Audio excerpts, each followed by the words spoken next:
pevač koji je rekao ajmo da počnemo od kuhinje. Jel da? Verovao ili ne? Pa dobro, to je moja uža specijalnost. Jel generalno nisi od onih znači što izbjegavaju kuhinju i ostalo? Gdje izbjegavam, ja sam non stop u kuhinju, to je nešto u čemu stvarno uživam baš. Poslije ću te pitati ono što mene možda više zanima na trač partije i ostalo. Ali ajde da krenemo od kuhinje. Šta voliš da spremaš? Kako izgledaju tvoji dani u kuhinji? Pre svega dobro mi došli, ja mislim da ste vi nego prva i jedina ekipa koja će vjerojatno ikada ući u moj dom. I to samo zbog toga što ćemo kuvati danas. S obzirom na to da je trenutno post, ja sam rešio da spremam nešto posno. Ne znam koliko ćete biti oduševljeni tom idejom, ali da bi ja mogao da probam, morao sam spremati nešto posno. Tako da, s obzirom na to da često putujem i da dosta radim, nekako stalno kažem restorana me više do ovde, baš onako preko glave. Dosta vremena provodim u restoranima i kad vidim neka jela, kad vidim predjelo i pečenje i sve budem pozvano ja daju nešto malo zdravije. Tako da onda gledam da se što zdravije hranim i iz tog razloga sam rešio da danas pravim malo nešto zdravije. Hoćeš da krenemo odmah? Može, naravno, da. Šta si pripremio, šta? Da, ja sam pre svega odmrzao gambore koje su već očišćeni, koje ću prvo da izmariniram, isečem povrće i sve to stavim u rice cooker. Nešto sam u zadnje vreme baš, otkad sam uzeo ovu malu čarobnu belu napravu, opterećen sam rižom i svim stvarima koje dolaze iz japanske, kineske kuhinje, tako da, eto i to ću danas za vas spremati. Ne znam da si čistio nekad gambore. Nisam, neću da pokušavam. Mnogo su gadni za čišćenje, ali ja sam već uzeo delimično očišćene, tako da sam olakšao sebi. Šta generalno kuvaš, šta generalno spremaš? Znaš kako, baš mnogo volim povrće i svaka varijacija na temu, malo mesa i dosta povrća, to je moj favorit. Evo vidiš. Očistili smo gambore, sad ćemo ih izmarinirati. Koristit ću biber.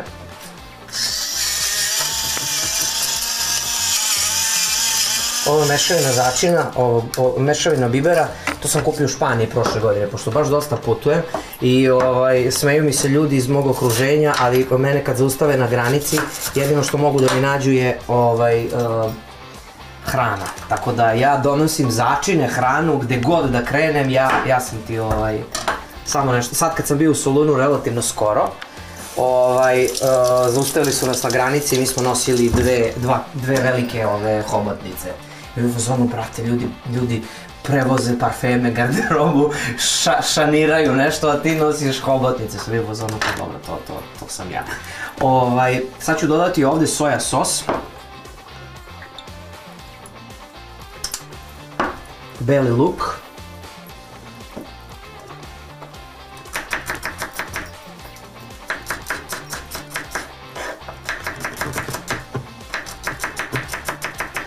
Svež beli luk.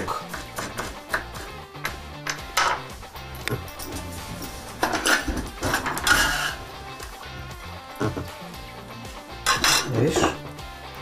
I to ćemo tako da ostavimo sa strane. U međuvremenu ćemo da krenemo da sečemo povrće. Ja ću krenuti od luka. Možemo mi da pričamo slobodno, ja sam navikao da pričam i da kuvam, tako da ako imaš nešto da me pitaš... Ja pratim samo dešavanja. Ko se ne snalazim u kuhinji da mi je sad sve to novo? Aj, sad. Ne snalaziš. Moram da se snalaziš. Pa dobro. Ja sam neko ko voli da se druži sa ljudima i uglavnom se ta druženja baziraju na probavanju neke nove hrane ili skupljam neke recepte i stvari kada odem negde u inostranstvo ili ovako nešto istražujemo. Retkost je zaista da nešto sad izlazim previše, stvarno dosta vremena provodim kod ili kuća ili studio ili svirke, tako da to su mesta gde mene možeš vidjeti. Valjda je to malo i do godine već.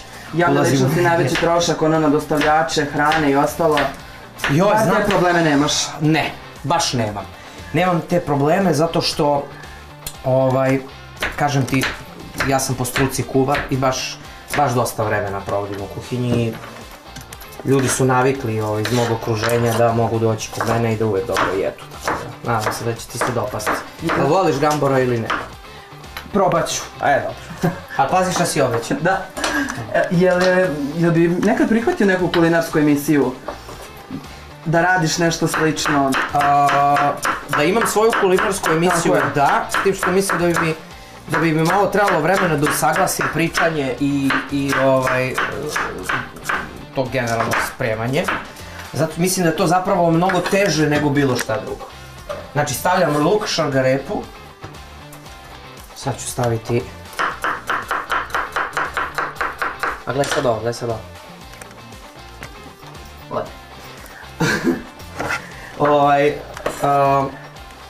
Mislim da bi najviše bio problem ta sinhronizacija sa pričom i sa kuvanjem. Jel pevaš dok kuvaš? Pevam i to baš dosta pevam. Čini mi se da moje komšije stvarno uživaju dosta. Ne žale se? Ne. Što znači da dobro zvuči? Pa, kažu. Nije se još žalio niko. Prešao si nekako, evo malo pre si to pomenuo, miran kraj, sve ostalo, da ti to nekako bilo bitno? Jeste, nisam neko ko voli preterano grad, buku, gužu i sve i onda mi je baš bilo bitno da kada budem imao svoj dom, svoj stan ili kuću, šta god, da to budu u nekom mirnijem kraju, to mi je zaista bilo bitno i stvarno sam uspeo to da nađem. Ovdje mi je stvarno kao da živim u nekoj kući, zaista je baš mirno. Ubacili smo luk, šargarepu, paradajz, bukvalno sve što nađeš od povrća. Sad ćemo staviti papriku crvenu. I rižu i onda to ide na kuvanje, a mi možemo malo da pričamo.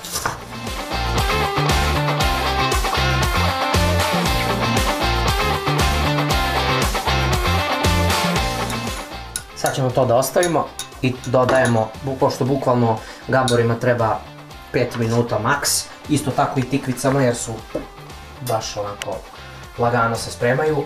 Sad ću dodati rižu. Inače ova riža arborija koja ne mora uopšte da se pere, tako da stavljam jednu ovu riže i stavljam dve vode. Hop. Stavljam malo soja sosa.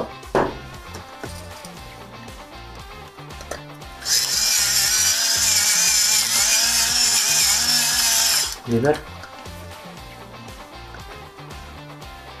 Nori spice mix. Pa mešavina začina, pa možeš ovdje snimiti začine koje dovlačim gdje god da putujem iz Dubaja ili bilo gdje. Ovdje sam, na primjer, tu mi je začin za buritose koje donosim isto. Pa onda imaš za paelju, bukvalno non stop volim da se igra. Tako da kod mene se može jesti sve, samo ne klasika. Znam ja da pravim sarmu i sve, ali ovako što nije klasika, to nešto. Ja možeš da dođeš da snimiš. Sad sam ja to sve promešao. I sad to ide u rice cooker nekih 35 minuta otprilike.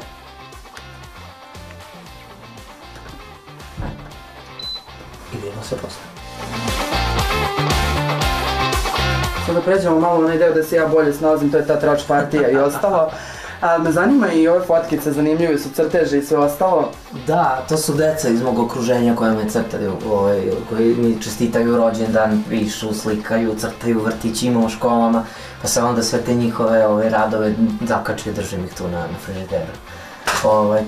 To su klinci iz komšiluka koje često i pričuvam i tako, to su i moji prijatelji i neke slike sa nastupa, tako da to mi je to. Sad da nam pokažeš taj deo gde verujem najviše vremena i provodiš.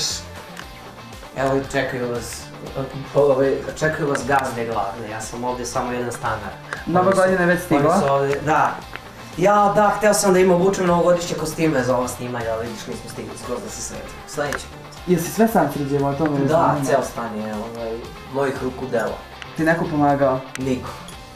Ne, ja kažem da se ne bavim muzikom, verovatno bi dizajn interijera bila moja druga ljubav. I još ću te pitati, pre nego što sedemo tu i krenemo sa pričom, kako je bio prvi trenutak kada si ušao u svoj stan, otključao vrata? Mnogi to vole i da podele sad na društvenim mrežama, to je popularno. Jeste, ali ja sam nekako uvek želao da tu svoju neku intimu sačuvam za sebe, tako da, zato sam ti rekao da ste vi prva ekipa koja je ušla ovde i to samo zato što smo se dogovorili da kuvamo. Nisam nešto fan pretjeranog eksponiranja svog privatnog života, ali šta znam, okej. Bio je stvarno fenomenalan. Trenutak ulaska u ovaj stan, sjećam se da je bilo prazno, da sam ovdje samo na centru imao jedan dušek i tako sam živao sigurno mjesec dana dok nije zarađivanje krenulo. To je bilo pa sad već ima godina dosta. Ali je stvarno mnogo lep osjećaj kada znaš da si nešto samo radio.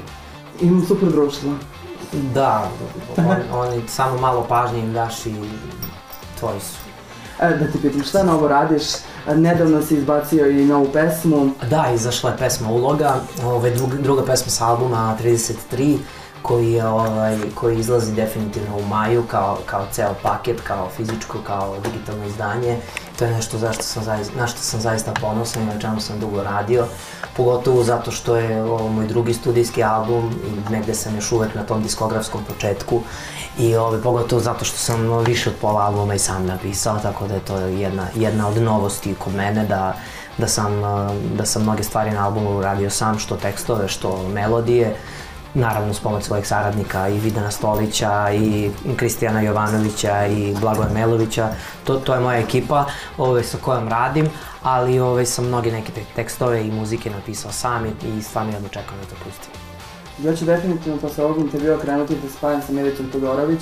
Prvo onaj početak, sad opet 33 i ona je izbacila isto pesmu, verovatno si čuo. Ovo mi je drugi intervju gde mi ljudi pominju Milicu. Desila se ta neka povezanost. I saradnici zajednički, Bobana.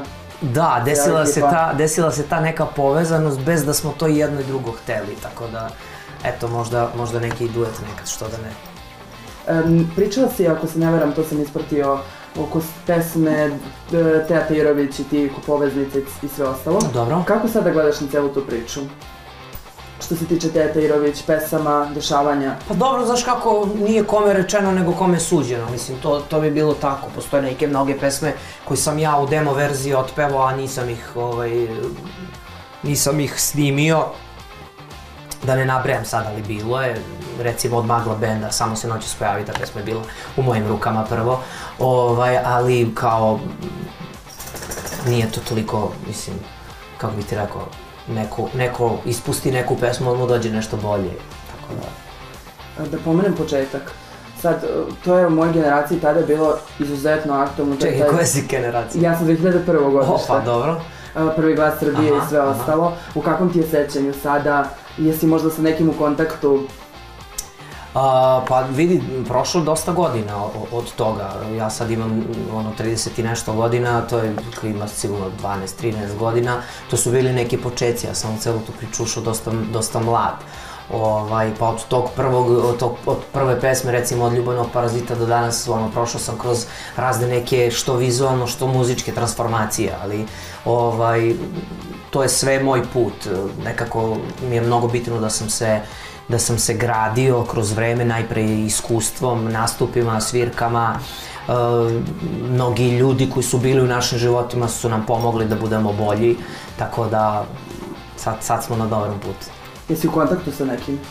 Jesam sa Duletom Kurtićem, recimo, sa njim sam u kontaktu. Jel bi moglo to ponovo da se oformi? Sad mnogo pominju da se oforme Zvezde Granda i sve ostalo, pa jel bi moglo da se oforme Prvi glas Srbije ponovo? Svi smo se mi negde afirmisali, ne vidim svrhu da se bilo kad vraćamo na stvari koje su se desile. Pogotovo ja, mnoge neke stvari koje su mi se desile u životu, zaista se na neke stvari više ne vraćam. Mislim da je to iz zrelosti. Ili izbrišeš? Pa ne brišem ništa, samo gledam u budućnost. Ajde da pomenemo i Zvezde Granda, posle toga je usledilo tvoje priključivanje Grand produkcije i sve ostalo. Kako gledaš na taj period? Ako se ne varam, tada si pričala da ti je Saša mnogo pomogao. Jeste, da. Zahvaljujući Popoviću, ja sam se priključio Grand ekipi i zaista to je čovek bez koga ja verovatno ne bih nastavio, ne bih snimao, ne bih postojao, tako da baš sam onako jednu veliku zahvalnost prema njemu. Jeste u kontaktu, jeste čuješ, možda verovatno si ispratio sada ovu periodu? Jesam, da, ali to je jedna onako jako, da kažem, škakljiva tema koju ne bih zaista komentarisao. Ali svakako želim da ozdravim. Ima neki period zbog kog ti je možda krivo, koji bi voleo da izbrišeš? Nekako je Strada je surova.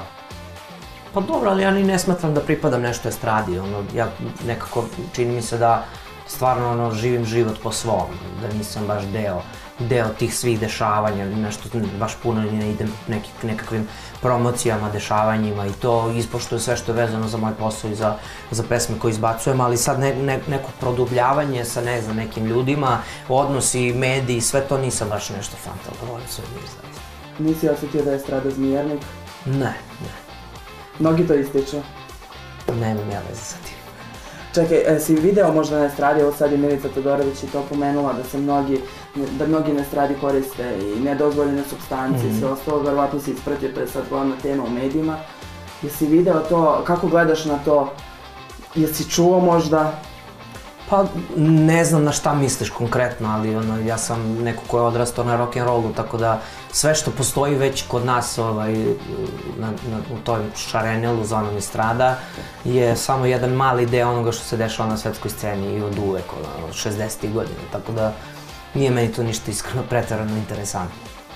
Jel bi volao s nekim da sarađuješ? Sad da moraš da izbiješ jednu osobu, ko bi to bio? Merlin, Senida i recimo, ne pada mi niko više na pamet. Kako bi izgledalo to? Možeš sad već da zamisliš onako, da staneš eto pored Merlina? Ne mogu, ali mogu da zamislim da recimo, ne znam, uradi neku pesmu za mene, to da. To da. Jel danas skupo izdati jednu pesmu koja je dobra, kvalitetna, ili ceo album? Pa evo, ja izdajam album, ne mogu ti reći da sam bankrotirao zato što ga radim već neko vreme, radim ga od korone, ali i to najviše zato što se trudim da to bude stvarno kvalitetno i da ide polako, ali da košta, naravno da košta, ali mislim, mogu sam se odlučiti da radim samo svadbe, da ne snimam ništa, da izaberem neki možda lakši put, ali mislim da je sada pravo vreme da nastavim tamo gde sam stao u jednom trenutku. Jel Bakšiš prisutan kad pominješ svadbe? Šta misliš? Ne znam, ja pitam. Pa naravno da jeste, to je sastavni deo naše tradicije i našeg folklora. Jesu abnormalne cifre? Šta to znači? Pa znači, neki kažu da imaju stvarno veliki bakšiš, da je moglo jedno dobro auto da se kupi i sve ostalo. Dobro, sad je malo, iskreno sad mi je malo nekulturno da pričam o tome. Mislim, malo mi je glupo da razgovaramo sad o tome. Neki vole da ističu te cifre, posebno evo sad Nova godina, pa nastupi od 40 do 140.000 evra i sve ostalo. Stravo, baš mi je drago. Šta da ti kažem? Ali ima istinu u tome.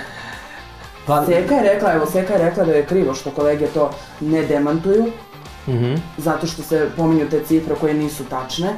Pa dobro, svima ide u prilog da se to sve, da se prave velike priče od svega toga, tako da, naravno da ima istinu, kada u muzici nije bilo para.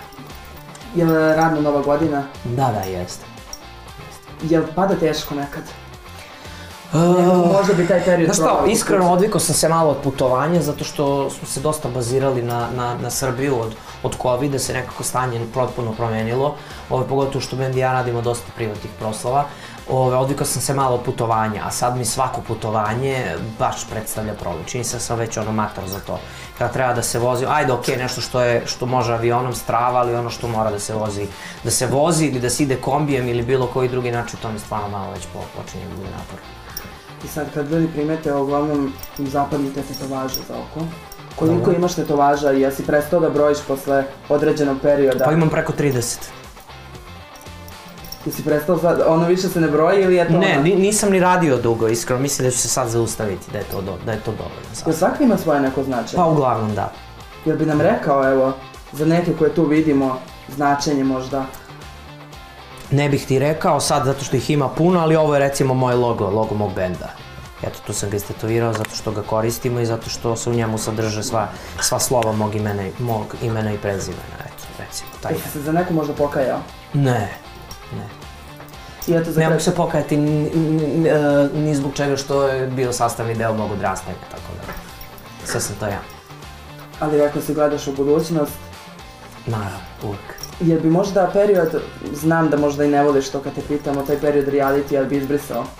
Ne bih zaista ništa izbrisao, sve je to bilo dragoceno po meni i po moje odrastanje, tako da možda bih samo malo se manje nervirao oko nekih stvari i pridavao značaj nekim trivialnim i nebitnim stvarima koje nemaju puno veze sa muzikom. Zato ti kažem da nisam neki baš fan estrade, zato što stvarno mi je to malo sve too much. I nekakvi pogrešni ljudi, nekakvi pogrešni trendovi, nekakve pogrešne sve, ali opet svako ima mesto svoje i ne to ništa ne smeta, sve okej. Upravo posle realitija svi postanu pevači. Pa eto, to si ti rekao.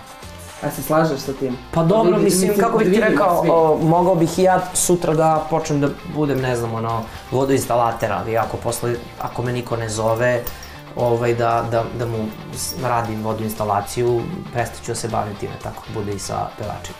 A reality na neki način odskočna daska? Jel može da bude? Ko iskoristi to pametno? Pa mislim da se više reality ne može koristiti pametno. Ali nekako mnogi pominju tu Teodoru Džahverović koji je reality doneo. Da, ali iskren da budem, ja stvarno reality nikad nisam gledao, tako da verovatno ti nisam baš neki sagovornik, što je možda glupo da kažem, to s obzirom na to sam bio deo jednog, ali zaista ja nisam pogledao ni onaj reality u kojem sam ja bio, kad vidim na kanalu da se reprizira, kao brzo skipujem, tako da. Tako i najbolje? Da, najbolje. Jer gledaš generalno sebe na TV-u kad gostuješ po emisijama? Pa ovo ću verovatno pogledati, da. I za kraj da te pitam pre nego što kreneš opet nazad u kuhinju, kakvi su planovi za dalje, šta pripremaš? Planovi su da izbacujemo pesmu po pesmu sa spotom sa albuma 33, da krenemo u promotivne emisije, gostovanja i sve što je vezano za album i da možda u nekom trenutku kroz par godina i napravimo neki koncert, tako da verovatno će to biti.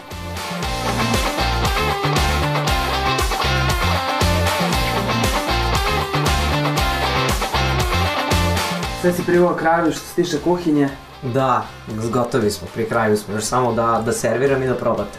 Jel na kraju pada najteži period posla? Kad mora pranje sudova da ide... Nema pranje sudova kod mene radi mašina, to je moja najbolja drugarica, bukvalno ne bi mogao da zamislim život bez mašine. Samo sledeći put kada budem kupovao mašinu, kada budem živio u svojoj kući recimo, bit će još najveća faza, neće biti malo, tako da ne pere se ništa.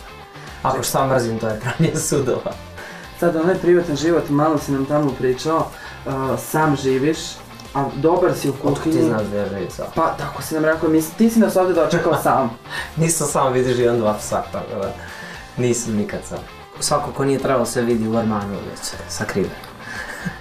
Jel ti bitna ta ljubav nekako? Bože, pa kako nije? Jel postoji neko kome nije bitna ljubav? Što se tiče i partnera? Naravno, apsolutno. I porodice, i partnera, i kuca, i svega. Apsolutno, to je glavni pokretač, šta je život bez ljubavi. Što znači da je srce zelo za to? Uvijek. Jel ljubav ide preko stomaka? Ide, samo nemoj spuštati kameru ka stomaku, molim te, ne postane ovako. Slučajno. Da završimo s ovim, ja se nadam da su bilo okej pitanja, ali to ću vidjeti posle kad spremiš, ako nas ne otruješ, ako nam nisi nešto stavio. Ako nisu okej, odgovorit ću ti na Instagramu kad izađe. Dogovor. Mislim da jesu bilo okej. Znači ipak da se nećeš otrovati ništa da nisi spremio što ne treba. Ako su gledalci primetili da mi je bilo neprijatno tokom intervjua, onda pitanja nisu bilo okej. Hvala vam svakako, hvala vam puno što ste bili kod mene i što smo se družili.